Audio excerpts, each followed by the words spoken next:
నమస్కారం. Rewind your joints కార్యక్రమానికి స్వాగతం. ఈ రోజుల్లో అనేక మంది చిన్నపిల్లలు గూని సమస్యతో బాధపడుతూ ఉన్నారు. మరి ఈ గూని సమస్య ఎందుకు వస్తుంది? చిన్నపిల్లలకు గూని సమస్య ఉన్నట్లయితే ఎలాంటి జాగ్రత్తలు పాటించాలి? చిన్నపిల్లలకి గూని సమస్య ఉన్నట్లయితే ఎలాంటి చికిత్సా విధానాలు అందుబాటులో ఉన్నాయి? ఈ విషయాల గురించి వివరించడానికి ఈ రోజు మనతో ఉన్నారు ప్రముఖ స్పైన్ సర్జన్ డాక్టర్ నరేష్ బాబు గారు. వారిని అడిగి వివరాలు తెలుసుకుందాం. నమస్కారం డాక్టర్ గారు. డాక్టర్ గారు, మీరు గత ఎపిసోడ్ లో చిన్నపిల్లలకు వచ్చే వెన్నువంకల గురించి వివరించారు. అదేవిధంగా వెన్నువంకలు 2 రకాలని కూడా వివరించారు. అంటే వెన్నువంకలు 2 రకాలు అన్నారు. రెండో రకం వచ్చేసి గూని అని చెప్పారు. గూని గురించి పూర్తిగా వివరిస్తారా? లాస్ట్ ఎపిసోడ్ లో చెప్పుకున్నట్లు మనకు వెన్నుపూస అనేది స్ట్రైట్ గా ఉండాల్సిన స్ట్రక్చర్. ఈ వెన్నెముక కనుక ఒక సైడ్ కి ఒరిగి ఉంటే దాన్ని ఏమో పక్కకు వంగినప్పుడు స్కోలియోసిస్ అని చెప్పి అంటూ ఉంటాం. ముందుకు వంగినప్పుడు కైఫోసిస్ అని చెప్పి. ముందుకు వంగిన దాన్ని మనం కామన్ లాంగ్వేజ్ లో గూని అని చెప్పి చెప్తుంటాం. అంటే హంచ్ బ్యాక్ అంట. అంటే వెన్నుపూస అంతా చూసినప్పుడు సైడ్ నుంచి కనుక చూసినప్పుడు, ఫ్రంట్ నుంచి చూసినప్పుడు వీళ్ళు నిటార్ గానే ఉంటారు. ముందు భాగం నుంచి చూసినప్పుడు భుజాలు 2 లెవెల్ గానే ఉంటాయి, షోల్డర్స్ లెవెల్ గానే ఉంటుంది, హిప్స్ కూడా లెవెల్ గానే ఉంటుంది. పక్క సైడ్ నుంచి చూసినప్పుడు, ఒక పక్క నుంచి కనుక మనం చూసినప్పుడు వెన్నుపూస ఇట్లా వంపు తిరిగి గూనిలాగా ఉంటుంది, ఎత్తు పెరిగినట్టుగా మనకి ఉంటుంది. సో దీనికి రకరకాల కారణాలు ఉంటాయండి. దీంట్లో సహజంగా పుట్టుకతో వచ్చే కారణాలు కొన్ని అయితే, ఇన్ఫెక్షన్స్ వల్ల, యాక్సిడెంట్స్ అవటం వల్ల, వయసు పెరగటం వల్ల వచ్చే లక్షణాలు కొన్ని ఉంటాయి. పుట్టుకతో వచ్చే వెన్నుపూస గూనులు కనుక చూసినట్లయితే దీంట్లో మేజర్ గా వచ్చే కారణాలు ఏంటంటే, వెన్నుపూస అనేది విడివిడిగా విడిపోతూ ఉండాలి. ప్రతి వెన్నెముక దేనికి అది సపరేట్ గా ఉంటుంది. అలా కాకుండా మనకి ముందు భాగం కనుక కలిసిపోయింది, వెన్నెముకలో ఏదైనా ఒక పోర్షన్ కనుక మనకు ముందు భాగం కలిసిపోయి వెనక భాగం మాత్రమే గ్రోత్ ఉందనుకోండి, అప్పుడు ముందు భాగం గ్రోత్ ఉండదు, వెనక భాగం గ్రోత్ వస్తుంది. దాని ద్వారా వెన్నుపూస వంపు వచ్చే అవకాశం ఉంటుంది. దీన్ని కంజెంటల్ కైఫోసిస్ అంటాం. కంజెంటల్ కైఫోసిస్ అంటే పుట్టుకతో వచ్చిన వెన్నెముక నుంచి వచ్చే గూని. ఇది కాకుండా చాలా సహజంగా మన ఇండియన్ సర్కమ్స్టాన్సెస్ లో మనం చూసే గూని వచ్చేసి పోస్ట్ ట్యూబర్కులర్ కైఫోసిస్ అంటాం. చిన్న వయసులో, అతి చిన్న వయసులో కనుక వెన్నుపూసకి టీబీ సోకినప్పుడు, వెన్ను టీబీ సోకి దానికి పర్ఫెక్ట్ గా ట్రీట్మెంట్ తీసుకొని 1 సంవత్సరం పాటు దానికి ట్రీట్మెంట్ అంతా వాడేసిన తర్వాత, ట్రీట్మెంట్ అనేది జరిగిపోవడం వల్ల టీబీ జబ్బు అనేది బాడీలోంచి క్లియర్ అవుతుంది. కానీ ఈ 1 సంవత్సరం పాటు ఎప్పుడైతే మనకి వెన్నుకు టీబీ సోకటం వల్ల వెన్ను ఎముక లోపల ఒక భాగం వరకు డిస్ట్రక్షన్ జరిగే అవకాశం ఉంటుంది. టీబీ బ్యాక్టీరియా ఎముకలు తినేస్తుంది అన్నమాట. తినేసినప్పుడు వెన్నుపూసలు వంకరగా అతుక్కునే అవకాశం ఉంటుంది. ఇట్లా వంకరగా వెన్నెముక కనుక అతుక్కున్నట్లయితే, వయసు పైబడిన తర్వాత, అంటే యుక్త వయసు దాటిన తర్వాత వెన్నుపూస వంకరగా ఉన్నట్లయితే మనకు అది ఇబ్బంది ఏమి ఉండదు. ఒక 5-10 degrees వీపు వంపు ఉంటుంది. సో దాని ద్వారా ఆరోగ్యరీత్యా ఎటువంటి ఇబ్బందులు ఉండే అవకాశం లేదు. కానీ ఎదిగే వయసులో కనుక ఈ వెన్నుపూస వంకర ఉన్నట్లయితే వయసుతో పాటు ఈ వంపు పెరిగే అవకాశం ఉంటుంది. అంటే టీబీ క్లియర్ అయిపోయినా, టీబీ జబ్బు నయమైపోయినా గూని ఎక్కువయ్యే అవకాశం ఉంటుంది. అంటే డాక్టర్ గారు, మరి చిన్నపిల్లలకి గూని రావడానికి ప్రత్యేకమైన కారణాలు ఏమైనా ఉన్నాయంటారా? మెయిన్ గా వచ్చిన కారణాలు ఈ పుట్టుకతో వచ్చే కారణాలు, ప్లస్ ఈ ట్యూబర్క్లోసిస్ వల్ల వచ్చే కారణాలు. ఈ 2 కారణాల వల్లే మనకి చిన్నపిల్లల్లో గూని వచ్చే అవకాశం ఉంటుంది. అంటే డాక్టర్ గారు, మరి చిన్నపిల్లలకు వస్తుంది అంటున్నారు, అంటే తల్లిదండ్రులు కనుక ఉన్నట్లయితే వచ్చే అవకాశం ఉందంటారా?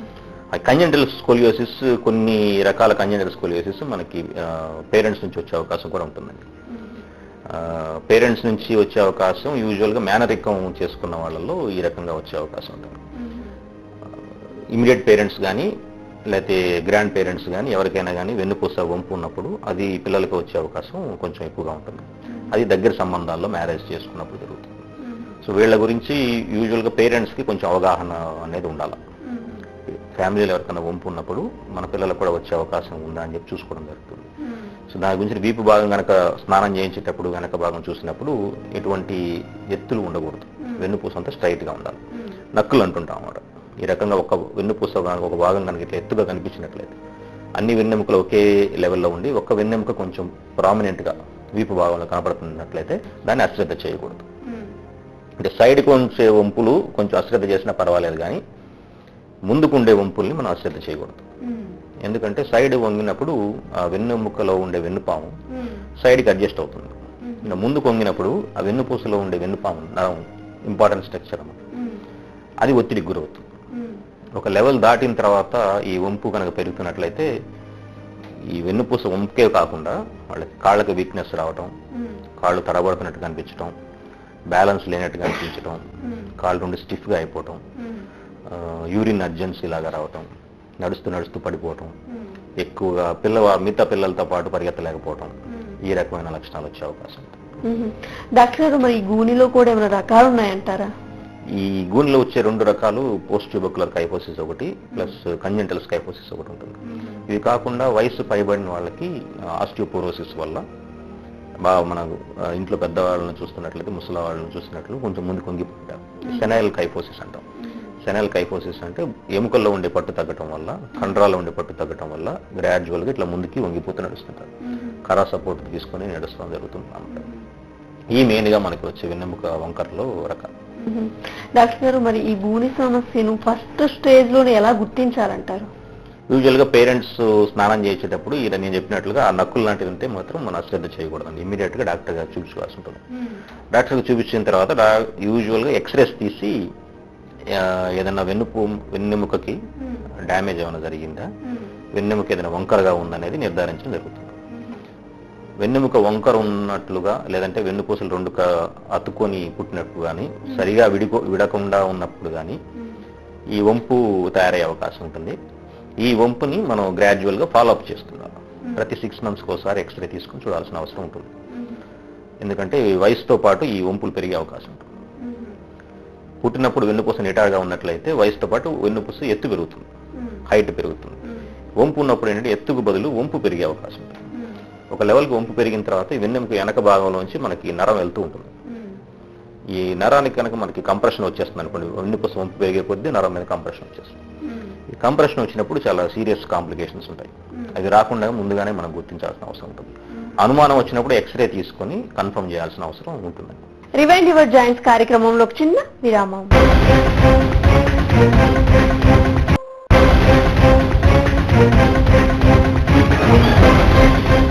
రివైండ్ యువర్ జాయింట్స్ కార్యక్రమానికి తిరిగి స్వాగతం.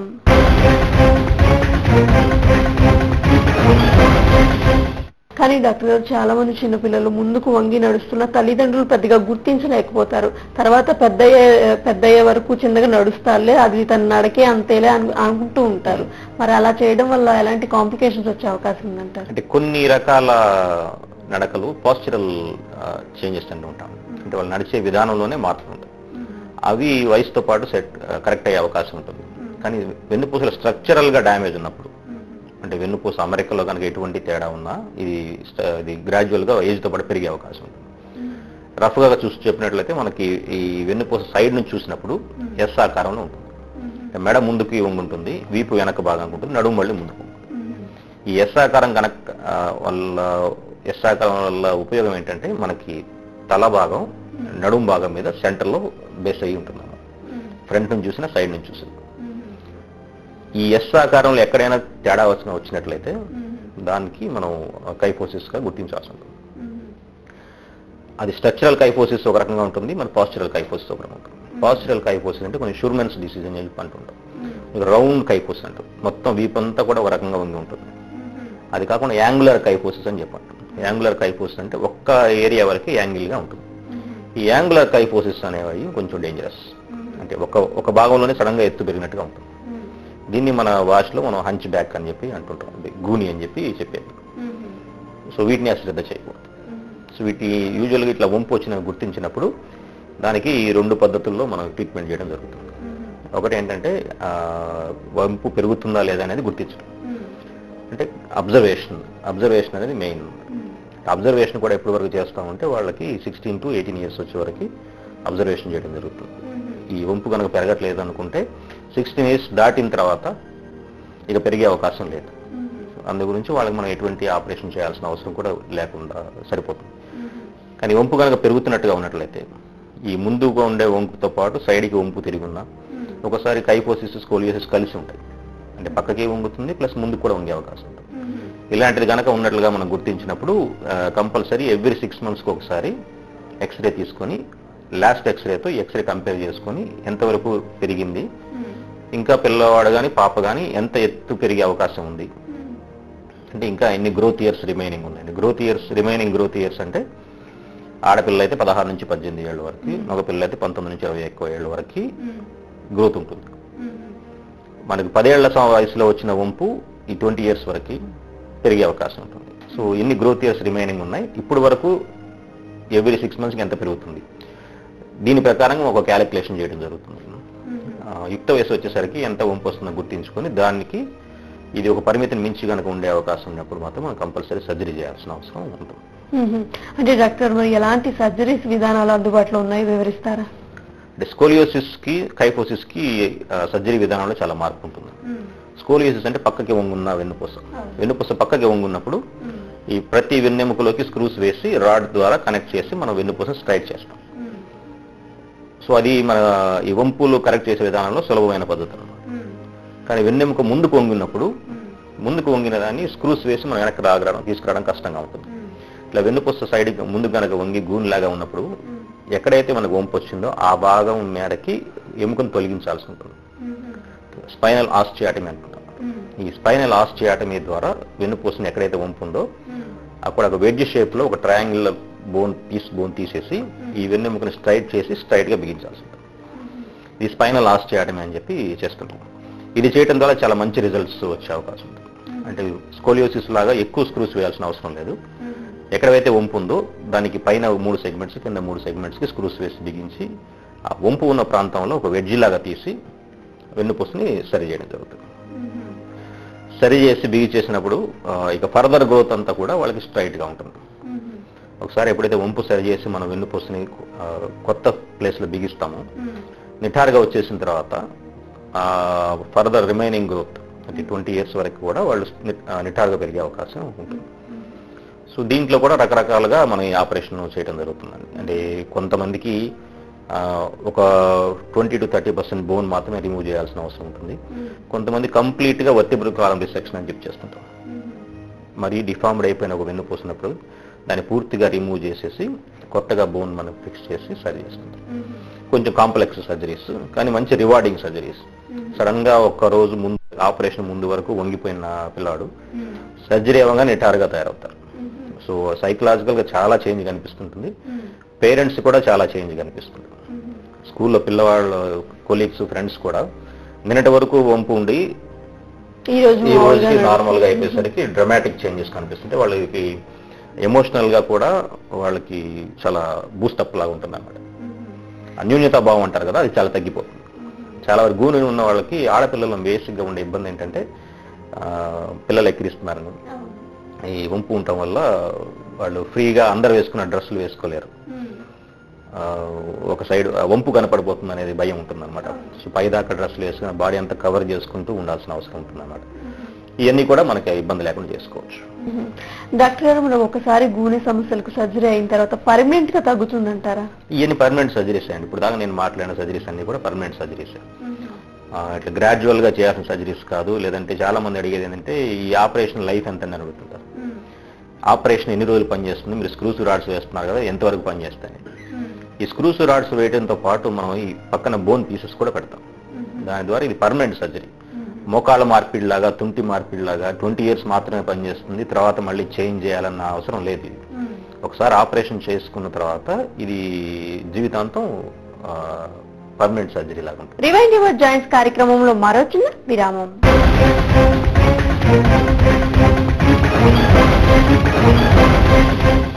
రివైండ్ యువర్ జాయింట్స్ కార్యక్రమానికి తిరిగి స్వాగతం.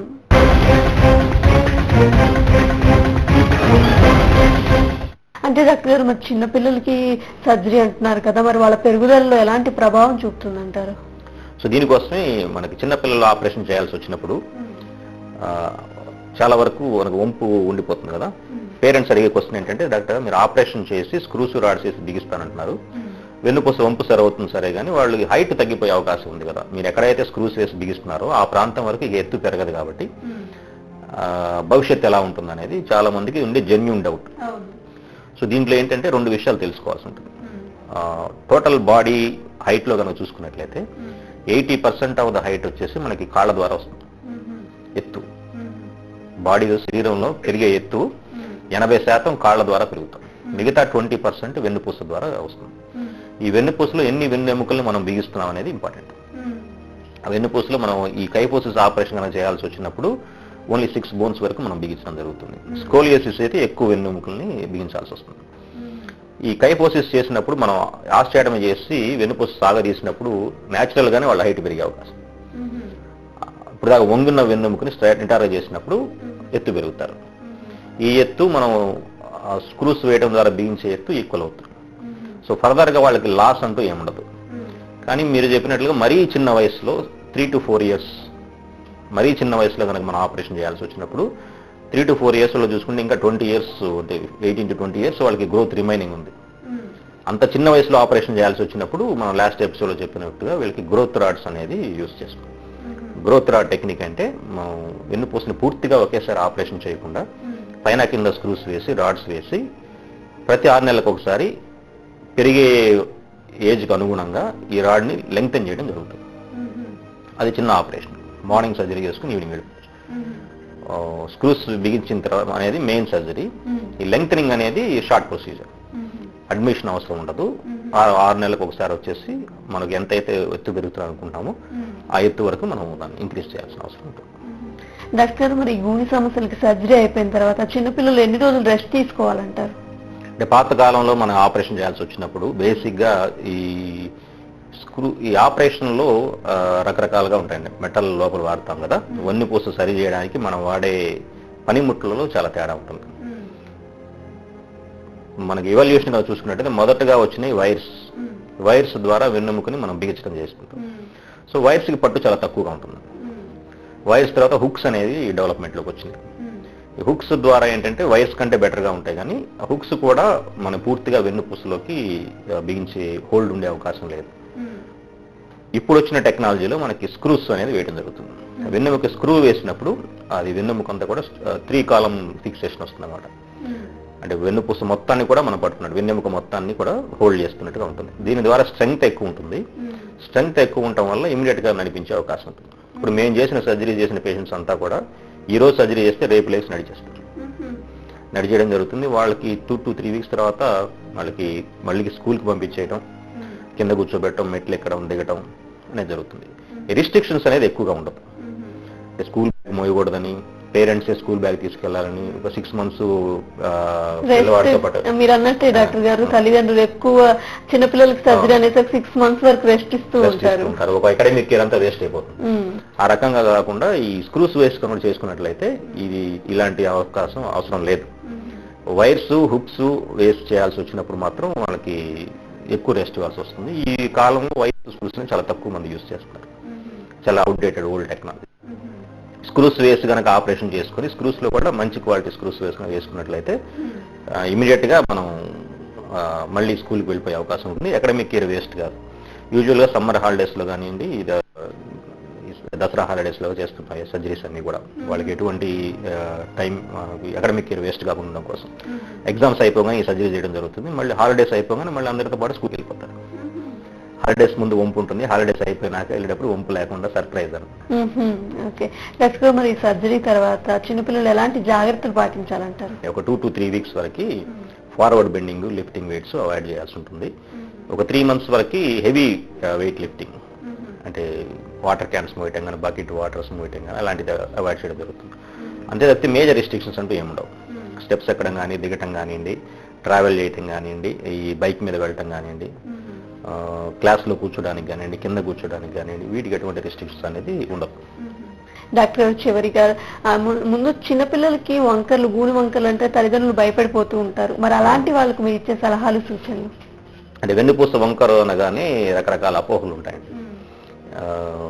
బేసిక్ గా వచ్చే అపోహలు ఏంటంటే పేరెంట్స్ కి ఈ వంపు సరి చేయటం వల్ల వెన్నెముక లోపల వెన్నుపాము ఉంటుంది కాబట్టి ఈ ఆపరేషన్స్ చాలా రిస్కీ అని, ఆపరేషన్ చేస్తే కాళ్ళు చేతులు పడిపోతాయి అనేది చాలా మంది పేరెంట్స్ అనుమానం. సో దాని ద్వారా ఏంటంటే వంపు సరి చేసే అవకాశం ఉన్నా కానీ ఈ భయం ద్వారా వాళ్ళు చేయించుకోకుండా వెనక్కి వెళ్తుంటారు. కాకపోతే ఇప్పుడు ఉండే టెక్నాలజీలో ఏంటంటే మనకి ఎటువంటి ఇబ్బంది లేకుండా ఈ ఆపరేషన్స్ చేసి వెన్నెముక సరి చేసే అవకాశం ఉంది. సో దాని గురించి భయపడాల్సిన అవసరం లేదు. కొన్ని స్పెసిఫిక్ కండిషన్స్ లో మాత్రమే రిస్క్ అనేది ఉంటుంది. అది ఆ రిస్క్ అనేది ఉంటుందా ఉండదా అనేది కూడా కొన్ని టెస్టులు చేయడం ద్వారా మనం ముందుగా నిర్ధారించి ముందుగా చెప్పడం జరుగుతుంది. సో చేయటం ద్వారా ప్రమాదం జరుగుతుందని చెప్పి వంపుతో పిల్లవాళ్ళని అట్లా ఉంచడం కరెక్ట్ కాదు. అంటే చిన్న వయసులో ఉన్నప్పుడు దాన్ని యాక్సెప్ట్ చేసినా కానీ వాళ్ళంతా వాళ్ళు పెద్ద అయిన తర్వాత అంటే కాలేజ్ ఏజ్కి వచ్చేసిన తర్వాత వాళ్ళు రివర్స్ లో అడగటం మొదలు పెడతారు పేరెంట్స్ ని. తప్పకుండా క్వశ్చన్ చేస్తారు, చిన్నప్పుడు మీరు చేయించుంటే నాకు ఇప్పుడు పరిస్థితి ఉండేది కాదు, మీరు భయపడి నా జీవితం స్పాయిల్ చేశారనేది యూజువల్ గా మేము ఆర్గ్యుమెంట్స్ జరుగుతుంటాయి. అంటే మా కన్సల్టేషన్ రూమ్ లోనే పేరెంట్స్ పిల్లలు ఆర్గ్యుమెంట్స్ చేసుకుంటూ ఉంటారు. చిన్నప్పుడే చేయించుండాల్సింది, ఇప్పుడు దాకా ఎందుకు చేయించలేదు. వాళ్ళ సైడ్ నుంచి కూడా అప్పుడున్న టెక్నాలజీతో అప్పుడు డాక్టర్స్ ఎక్స్ప్లెయిన్ చేసిన విధానం ప్రకారంగా ఎక్కువ రోజులు రెస్ట్ తీసుకోవాలని, కాంప్లికేషన్స్ ఉంటాయని, కాబట్టి చేయించుకుంటే మీ ఇష్టం, చేయిస్తే కొంచెం రిస్క్ ఉంటుంది, చేయిస్తే చేయించండి లేదని చెప్పడం, దీని ద్వారా కొంచెం జరిగే అవకాశం. బట్ ఇప్పుడున్న టెక్నాలజీలో మనకి పూర్తిగా ఇబ్బంది లేకుండా ఆపరేషన్ చేసే అవకాశం ఉంటుంది. వీటన్నిటికంటే ముఖ్యమైన విషయం ఏంటంటే ముందుగా గుర్తించడం చాలా ముఖ్యం. వెన్నుపూస వంపు ఉన్నదని గుర్తించడం ముఖ్యం, దానికి సంబంధించిన ట్రీట్మెంట్ చేసుకోవడం ముఖ్యం. చేసుకుని దాన్ని గ్రాడ్యువల్ గా సర్జరీ అవసరమైనప్పుడు సర్జరీ కూడా చేయించుకుంటే వెన్నుపూస అనేది నిటారుగా వచ్చే అవకాశం ఉంటుంది. Thank you so much doctor గారు. చిన్నపిల్లలకి గూని సమస్య ఎందుకు వస్తుంది, అదేవిధంగా గూని సమస్య ఉన్నప్పుడు ఎలాంటి జాగ్రత్తలు పాటించాలి, గూని సమస్యకి ఎలాంటి చికిత్సా విధానాలు అందుబాటులో ఉన్నాయో చాలా చక్కగా వివరించారు. ధన్యవాదాలు. నమస్కారం. చూసారు కదండి, ఇది ఈ రోజు రివైండ్ యువర్ జాయింట్స్ కార్యక్రమం. మరో చక్కటి ఎపిసోడ్ లో మళ్ళీ కలుద్దాం. మంచి ఆరోగ్యం కోసం చూస్తూనే ఉండండి TV7. నమస్కారం.